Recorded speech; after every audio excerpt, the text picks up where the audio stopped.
We've done our pre-ride checks every day. We've been safe and legal all week. Weekends come, bike's a little bit dirty, and we now need to use the same mnemonic: bolts, brakes, oil, lights, tyres, steering, and do our maintenance checks. See what may or may not be wearing out on the machine.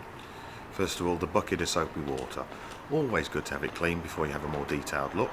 You stay cleaner and it's easier to see what may or may not be wearing. B for brakes then. We need to check the brake pad level, that's either side of the disc, and we need to check the condition of the disc. There will be a notch or a groove on most brake pads, which is a wear indicator. If you can see the wear indicator, you know you have plenty of material on the pads. If you can't see the notch, it's time to give Wheels to Work a ring and say it needs attention.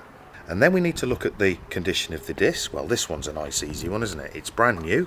Worn would be slight grooving to the disc. Perhaps a little bit of a lip in this area, but not too much. If you're not sure, you can always ask.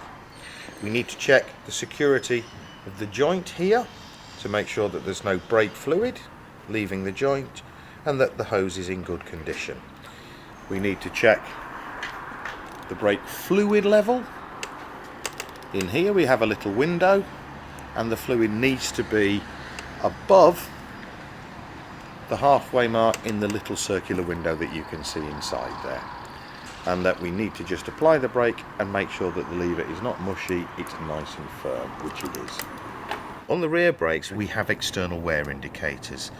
The moving part of the wear indicator is here on this arrowhead. There is a fixed part cast into the hub of the drum. When we apply the drum, we can see that the arrowhead moves around and that space reduces. All the while there is space between them. With the brake applied, we are good. Eventually, through wear and adjustment, the two marks will line up, and at that point it is the time to see whether replacement is due. We're now talking about the weekly oil check. We have talked about the oil check as a pre-ride check, but that would mainly be with a new engine. Once the oil consumption is settled in with the passing a few miles, then a weekly check is probably more appropriate. It is normal for an engine to consume oil all the way through its life, and we just need to top it up, and once a week would be a good frequency to do that. It is very, very easy to tell when an engine has died due to oil starvation or a lack of oil. There is lots of physical evidence, so let's be nice to our engines, keep them topped up with oil and give them a long, healthy life. So it's time to do our lights check again. We don't need the engine running to check the indicators. Left front, left rear, right front, right rear.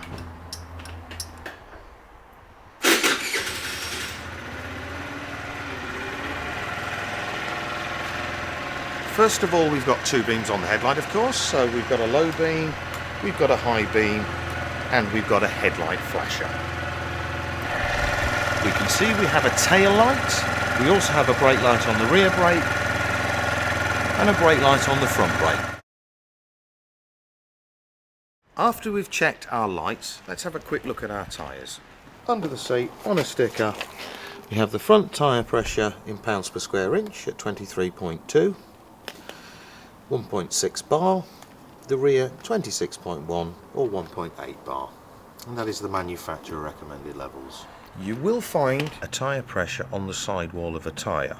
This is actually a warning from the manufacturer that it is dangerous to exceed these figures. These are not recommended figures to ride on. We use the bike manufacturer's advice to inflate the tyres. A final check then would be steering and suspension. So left, I can hear the lock stop knocking.